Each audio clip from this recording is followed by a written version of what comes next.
नमस्कार वनजग यात्रार यह स्वतंत्र बुलेटिन को स्वागत करुछि मु संजय।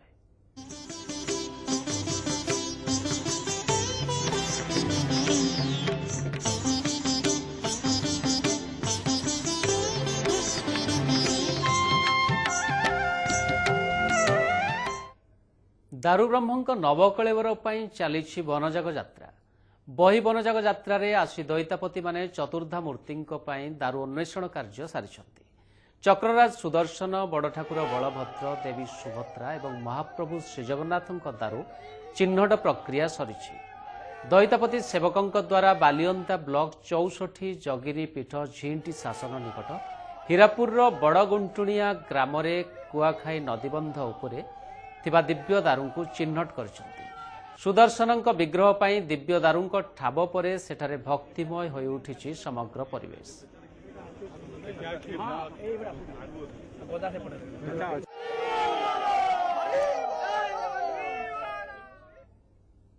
भुवनेश्वर उपकंठ हीरापुर 64 जगिनीपीठ निकट गड़कुंटुणिया गाँ कुआखाई नदीबंध तले चिन्हट होइथिबा महाप्रभु सुदर्शन दारू पाखरे ब्यारिकेड निर्माण सह सुरक्षा व्यवस्था करा जायछि। एथिसह यज्ञ नुआ पिंडी दैतापति रहिबापई सबरपल्ली निर्माण आदि कार्य आरंभ होइछि। सेपटे दारू दर्शन पर श्रद्धालुं भिड़ जमीबारे लागिछि।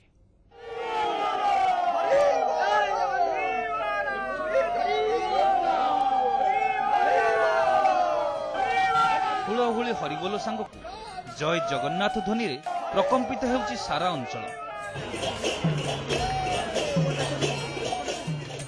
सृष्टि होइछि आध्यात्मिक परिवेश। महाप्रभु श्री सुदर्शन को दारू रूप में दर्शन करने को कहीं केते दूररू छुटी आसुछंती भक्त।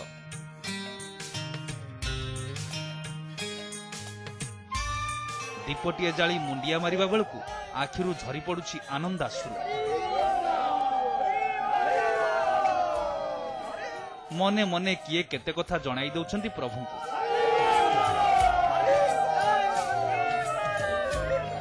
एई तो सेही श्रद्धा और भक्तिर भावावेग। भक्त और भगवान को भीतर थिबा अदृश्य संपर्क।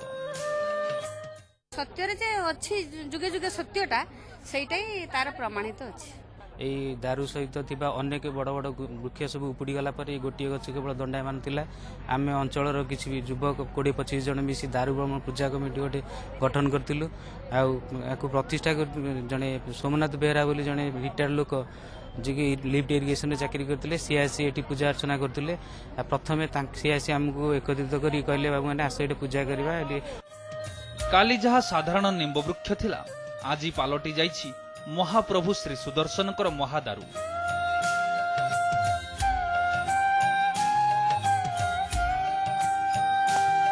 तांको मूलरे थिबा पिंडी और हुंका भंगा जाई यज्ञ पई नुआ मंडप निर्माण कार्य आरंभ होइछि। एहा सह दैतापति माने रहिबा पई सबरपल्लीर निर्माण मध्य करा जाउछि। 14 रे आसीबे दैतापति। 15 रु आरंभ हेबो यज्ञ। तापरे दारू छेदन आदि प्रक्रिया करा जिवो। सेपटे दारू चिन्हट स्थल रे भीड़ बढ़ुथिबारु पुलिस प्रशासन पक्षरु सुरक्षा व्यवस्था प्रति अधिक गुरुत्व दिया जाइछि। आपण देखुछंती वर्तमान बहुत जगह लेबलिंग हो जाइछि। जो जोटी यज्ञ हम से जगहटा क्लीन होगी से वर्तमान तार कंस्ट्रक्शन चली। ता छड़ा चारू आड़े बैरिकेडिंग डबल बैरिकेडिंग और अन्य बैरिकेडिंग व्यवस्था है। आज ही क्राउड कंट्रोल और क्राउड रेगुलेशन रे जो हमारो जो एक्चुअली जो रेगुलर पुलिस अरेंजमेंट है कथा से आज आरंभ होइछि। खोर्धा जिले में केवल महाप्रभु श्री सुदर्शन दारू चिन्हट होइतिबा बेले अन्य 3 दारू जगतसिंहपुर जिले में रहितिबा सूचना मिलिछि।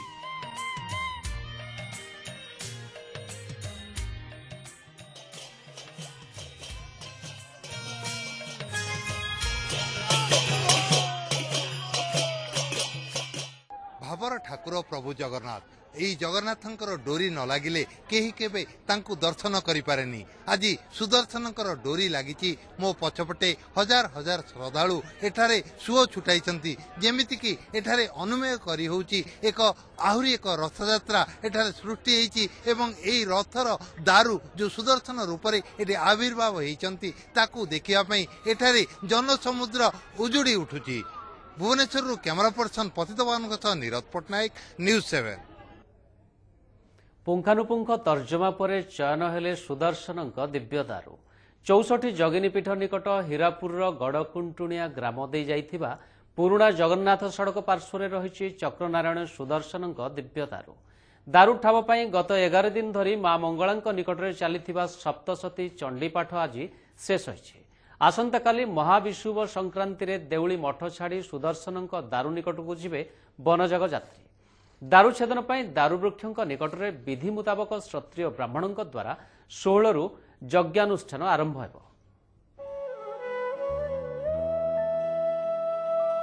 ମହାପ୍ରଭୁଙ୍କ ମହାଲୀଳା ନବକଳେବରରେ ଆଦ୍ୟାଶକ୍ତି ମା ମଙ୍ଗଳାଙ୍କ ଭୂମିକା ଅତ୍ୟନ୍ତ ଗୁରୁତ୍ୱପୂର୍ଣ୍ଣ। ବନଜାଗ ଯାତ୍ରାରେ ଆସି ଦାରୁ ଅନ୍ୱେଷଣକାରୀ ଦଳ ମା ମଙ୍ଗଳାଙ୍କ ମାଜଣା ନୀତି ସମ୍ପନ୍ନ ପରେ ସ୍ୱପ୍ନାବତୀ ମନ୍ତ୍ର ପାଠ କରି ଦିବ୍ୟ ଦାରୁବୃକ୍ଷ ସମ୍ପର୍କରେ ସ୍ୱପ୍ନାଦେଶ ପାଇଁ ଗୁହାରି କରିଥାନ୍ତି।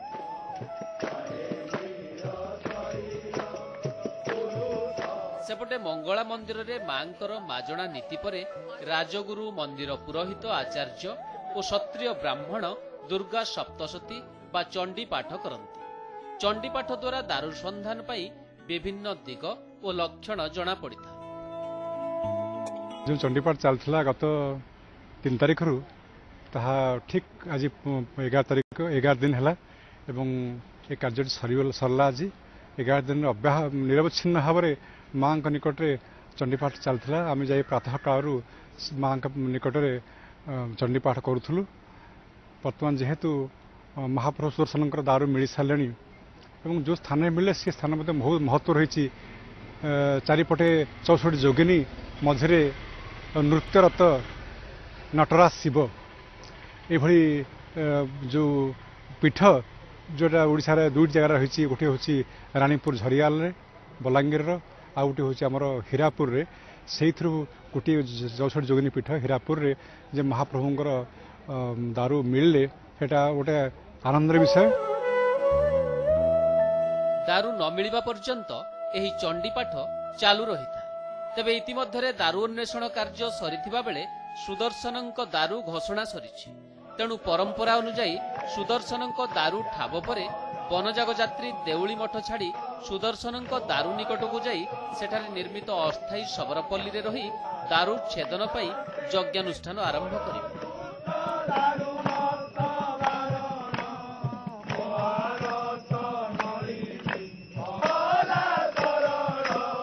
चंडीर सब जिन आज्ञा गुप्त हवा कथा संपूर्णता परिप्रकाश बाहर करा जाए नहीं। से दृष्टि मध्य अकिंचन अनुभव करुच्ची परिप्रकाश योग्य नुहे। किंतु माँ प्रथम दिन माल छेड़ा ठारू निश्चय वरदान आम प्रति अच्छी एवं पूर्णता है। एथे कौन दुई प्रकार दुई भाषा नहीं। माँ आशीर्वाद श्री महाप्रभु सुदर्शन बर्तमान दारू संधान मिली एवं बलभद्र सुभद्रा जगन्नाथ महाप्रभुंकर दारू संधान मिली। नवकलेबर दारू संधान और दारू चयन कार्य माँ मंगलांक गुरुत्व सर्वाधिक। एथिपाई मांक ठारे चंडीपाठ विधेय बोली परंपरा रही। काकटपुर कैमरा पर्सन निरंजन साहू और बसंत नायक सह चित्तरंजन महांती रिपोर्ट न्यूज 7। आज काकटपुर माँ मंगलांक निकट में शेष होइछि क्षत्रिय ब्राह्मणଙ୍କ चंडीपाठ। संध्यारे शेष आलती एवं सेपटे गड़कुंटुणिया ठारे सुदर्शनଙ୍କ दारुवृक्ष निकट में चली शबरपल्ली और यज्ञकुंड निर्माण। देउली मठरे दीर्घ 12 दिन रही पर आगामीकाली सुदर्शनଙ୍କ दारुवृक्ष स्थली को बाहरिबे बनजाग यात्री दल। तेबे सुदर्शनଙ୍କ दारुवृक्ष निकटकू जीवाई आज दैतापति मानकर किभଳି रही प्रस्तुति से संपर्क में जानापी आम आपको सीधा सड़क नहीं जाऊँ देउली मठ परिसर को। सेठार अच्छा आम प्रतिनिधि चित्तरंजन महांती। चित्त काली बनजाग यात्री दल बाहरिबे सुदर्शनଙ୍କ दारुस्थली को जोटी सुदर्शन दारू विजयी होइछन्ति तेबे किभଳି रहिछि आज प्रस्तुति आमको कहतु।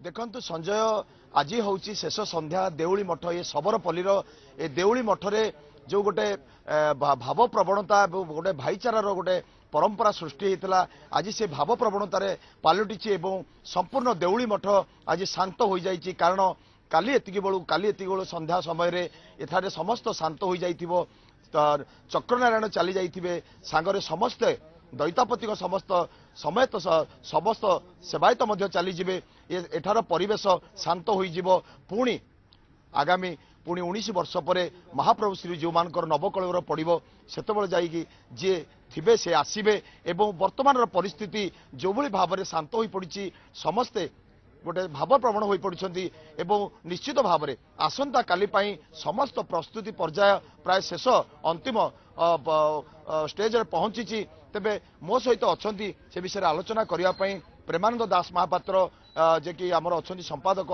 दैतापति निजोगर बाकी अच्छा आमर विश्वाबसु अच्छा विनायक दास महापात्र एपटे अच्छा आमर जे जयकृष्ण दास महापात्र रविनारायण दास महापात्र देवी दास महापात्र एमती समस्ते अच्छा आज हूँ शेष संध्या आप देखिए निश्चित भाव में आज शेष आळती चक्रनारायण पाखे करा तेज मुझे गोटे कथा व्यतिक्रम रखी आमर गोटाए कथा आसी बाड़ग्राही परंपरा कौन से बाड़ग्राही परंपरा से विषय आम कथा प्रेमानंद दास महापात्र सहित कौन से परंपराटी आपण आज शेष संध्यारे समस्त न्यूज 7 दर्शक मानक कहतु समस्त मनरे गोटाए प्रश्न बाड़ग्राही परंपराटा कौन।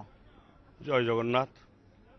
बाड़ग्राही प्रथाटा आम रेकर्ड ऑफ राइट जो 1952 मसीह आरंभ है से आमर जो माने वरिष्ठ सेवायत थे दैतापति मानकर से दायित्व दिखाई चारि बाड़ सुदर्शन बलभद्र सुभद्रा और जगन्नाथ से माने केवल नेतृत्व नहीं केमिति लागी लुगा आसब सब लागी लुगा करी जहाँ भाग भाग होता समस्त भागे बांटा तांकर दायित्व आउ कौन से दायित्व बाड़ग्राही ना कहीं बाड़ग्राही कौन एकुटिया पहुंडी विजय कर बाड़ग्राही कौन एकुटिया चका विजय कर तेणु बाड़ग्राही कार्य 1952 मसीह से आरंभ होता से गोटा गढ़ी आस समूह दैतापति आमर गोष्ठीगत सेवा गोष्ठी ना कौन से कार्य करें निश्चित भाव में आम जा विनायक दास महापात्र पाऊ विश्वाबसु अच्छा कौन कहे को बाड़ग्राहीर जो अर्थ कौन बाड़ग्राहीर ये जो परंपराटी कौन गोटे हूँ बाड़ग्राही गोटे हूँ बाड़ भागारी बाड़ भागारी माने समस्त दैतापति निजर जो बाड़ग्राही रजा गोटे नियुक्ति करते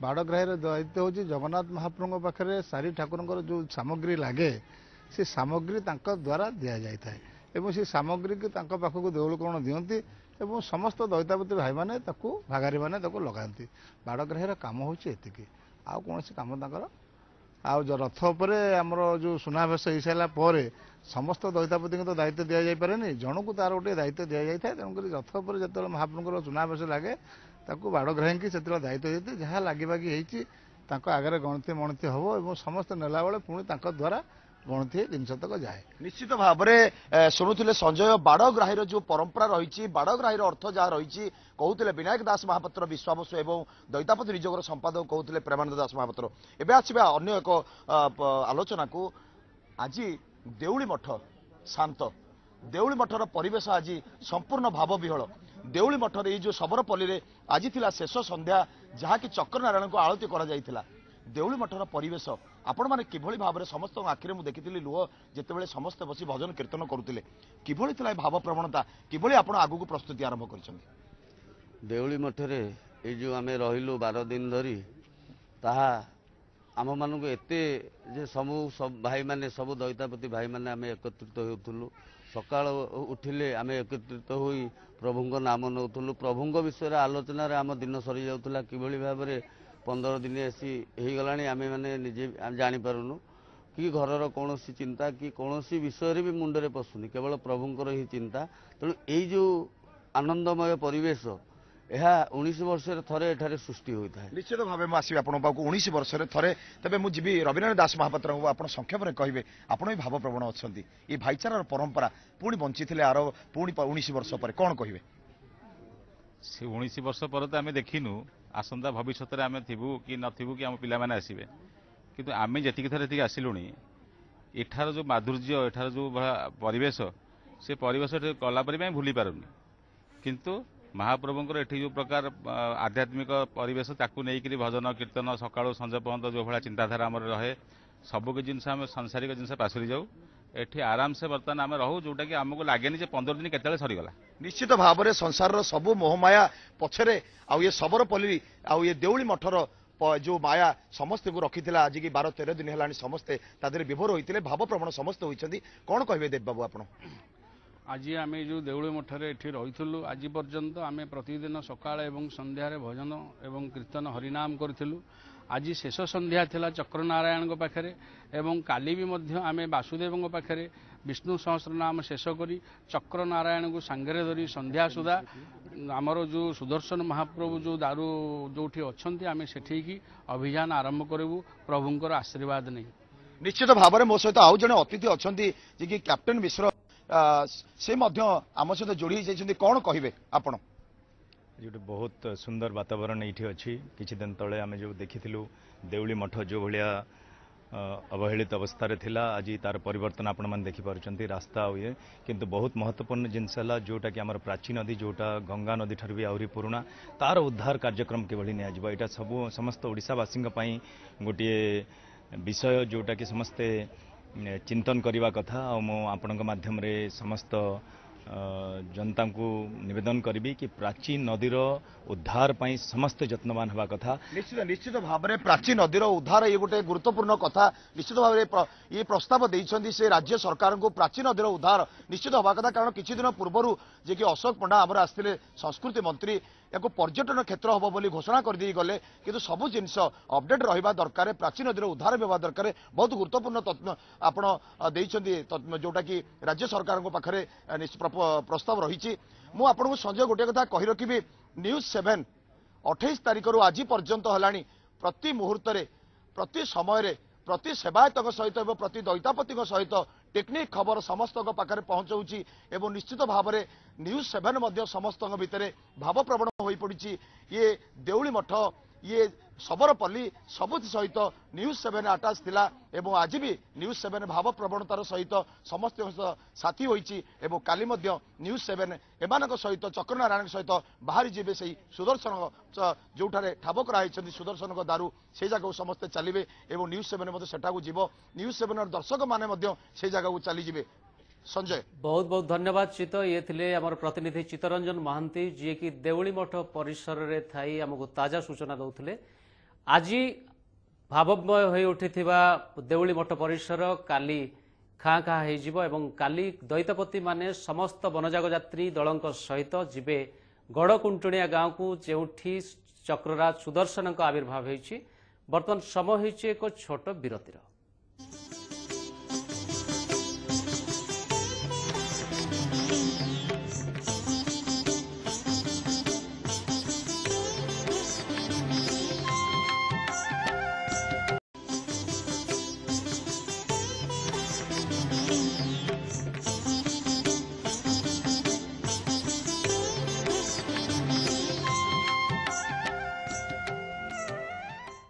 विरति पर स्वागत शेष है दारू अन्वेषण प्रक्रिया राजधानी उपकंठ गड़कुंटुणियारू ठाब हेले चक्रराज सुदर्शन दारू पर्यायक्रमे बलभद्र सुभद्रा और श्रीजगन्नाथ दिव्य दारू घोषणा को रहा बाकी सेपटे आसंता काली देउली मठ छाड़ी सुदर्शन दारू निकट को जीवे वनजाग यात्री। चलित शताब्दीर प्रथम नवकलेवर वनजाग यात्रार आज 16तम दिवस चैत्र शुक्ल दशमी मार्च 29 तारिख वनजाग यात्री श्रीमंदिर बाहरी एप्रिल 2 तारिख में पहुंची पवित्र देउली मठरे अस्थायी सबरपल्ली देउली मठरे 12 दिन अवस्थान कलापरे आसंताकाली महाविषुव संक्रांति रे देउली मठ छाड़ी सुदर्शन दारूस्थल में पहुंचे वनजाग यात्री। भुवनेश्वर उपकंठ बालकाटी निकटस्थ हीरापुर गड़कुंटुणिया कुआखाई नदीबंध रास्ता पार्श्वरू सुदर्शन दारू चिन्हट होइछि। आसंता 18 रे दारू छेदन विधि आरंभ हेबो। आम दीर्घ 12-13 दिन है एठार आसिक अवस्थापित करूँ 12-13 दिन अनुभूति आमर एठाकार परिवेश एठाकार जो लोक मानकर एठा स्थानीय लोकंकर जो स्नेह श्रद्धा और जिते भक्त माने आसुचंती तांकर जो आध्यात्मिक ଚେତନା ନେଇ ଏଠିକି ଆଉଛନ୍ତି ଓ ଯେତେ ଆମର ଯେଉଁ ଦୈତାପତିମାନଙ୍କୁ ଓ ବିଶ୍ୱ ବିଦ୍ୟାପତିମାନଙ୍କୁ ଯେଉଁମାନେ ଆମେ ଏଠି ଅଛୁ ଯେଉଁମାନେ ସେମାନେ ଯେତେ ସ୍ନେହରେ ଯେତେ ଆଦରରେ ଆମକୁ ପୂଜା ପାଠଠୁ ଆରମ୍ଭ କରି ଯାହା କରୁଛନ୍ତି ଏଠି ଓ ଆମମାନଙ୍କ ସନ୍ଧ୍ୟାରେ ଭଜନ କୀର୍ତ୍ତନ ସବୁଥିରେ ଯୋଗ ଦେଉଛନ୍ତି। ଇଏ ଗୋଟେ ଏପରି ଆଧ୍ୟାତ୍ମିକ ଜାଗା ଏଇନେ ପାଲଟି ଯାଇଛି, ଇଏ ପୁରା ଚିର ସ୍ମରଣୀୟ ହେଇକି ରହିବ। ମା ମଙ୍ଗଳାଙ୍କଠାରେ ମାଜଣା ପରେ ଏପ୍ରିଲ 5 ତାରିଖରେ ଦାରୁ ଅନ୍ୱେଷଣରେ ବାହାରିଥିଲେ ବନଜାଗ ଯାତ୍ରୀ। 7 ଦିନର ଦାରୁ ଅନ୍ୱେଷଣ ପରେ ସରିଥିଲା ଦିବ୍ୟ ଦାରୁଙ୍କ ଚୟନ। ଏନେଇ ଶନିବାର ମଧ୍ୟରାତ୍ରିରେ ଦେଉଳି ମଠରେ ଶ୍ରୀମନ୍ଦିର ପ୍ରଶାସକ ସୁରେଶ ଚନ୍ଦ୍ର ମହାପାତ୍ରଙ୍କ ଅଧ୍ୟକ୍ଷତାରେ ଦଇତାପତିଙ୍କ ସହ ବସିଥିଲା ବୈଠକ। ଏହି ଗୁପ୍ତ ବୈଠକରେ ଦିବ୍ୟ ଦାରୁଙ୍କ ସନ୍ଧାନ ସମ୍ପର୍କରେ ହୋଇଥିଲା ଆଲୋଚନା। ରାଜଧାନୀ ଉପକଣ୍ଠ ବାଳକାଟି ନିକଟ ହୀରାପୁରରୁ ପ୍ରଥମେ ଚକ୍ରରାଜ ସୁଦର୍ଶନଙ୍କ ଦାରୁ ମିଳିଥିବା ନେଇ ଘୋଷଣା କରାଯାଇଥିଲା। ତେବେ ସୁଦର୍ଶନଙ୍କ ଦାରୁ ଛେଦନ ପରେ ପର୍ଯ୍ୟାୟକ୍ରମେ 7 ଦିନ ଅନ୍ତରରେ ଅନ୍ୟ ଦାରୁଙ୍କ ଅବସ୍ଥିତି ସମ୍ପର୍କରେ ହେବ ଘୋଷଣା। ଏଇ ଯେଉଁ ବର୍ତ୍ତମାନ ଯାଉଛୁ ଏଇଟା ମନ ଭିତରେ ଆମର ବହୁତ ଦୁଃଖ ମଧ୍ୟ ହେଉଛି ଯେ ଯେହେତୁ ଗୋଟେ ପରିବେଶ ଭିତରେ ଆମେ 13 ଦିନ ରହିସାରିଲୁଣି ଆଉ 13 ଦିନ ଭିତରେ ଏଠାକାର ବର୍ତ୍ତମାନ ପରିବେଶ ପ୍ରଥମତଃ ମୁଖ୍ୟ ପ୍ରଶାସନକୁ ବହୁତ ଧନ୍ୟବାଦ ଦେବାକୁ ପଡ଼ିବ ଯେ ସେ ବହୁତ ଏଠି ଯେଉଁ ଆରେଞ୍ଜମେଣ୍ଟ କରିଛନ୍ତି ବହୁତ ଭଲ ଆରେଞ୍ଜମେଣ୍ଟ କରିଛନ୍ତି। ଯେହେତୁ 96 ମସିହାରେ ଏଠି କିଛି ବି ନଥିଲା ଏବଂ ସଂସ୍କୃତି ବିଭାଗକୁ ମଧ୍ୟ ଧନ୍ୟବାଦ ଦେବାକୁ ପଡ଼ିବ। ଏଇଟା 19 ବର୍ଷରେ ନିଶ୍ଚିନ୍ତ ଥରେ ଆସିବ। ସେଇ 19 ବର୍ଷରେ ଆମେ ଆସିବୁ କି ନ ଆସିପାରିବୁ କି କ'ଣ କରିବୁ ସେଇଟା ପର କଥା, କିନ୍ତୁ ଏଇ ସ୍ମୃତି ନିଶ୍ଚିନ୍ତ ଆମର ଗୋଟେ ମନ ଭିତରେ ଆଧ୍ୟାତ୍ମିକ ସ୍ମୃତି ହେଇକି ରହିବ।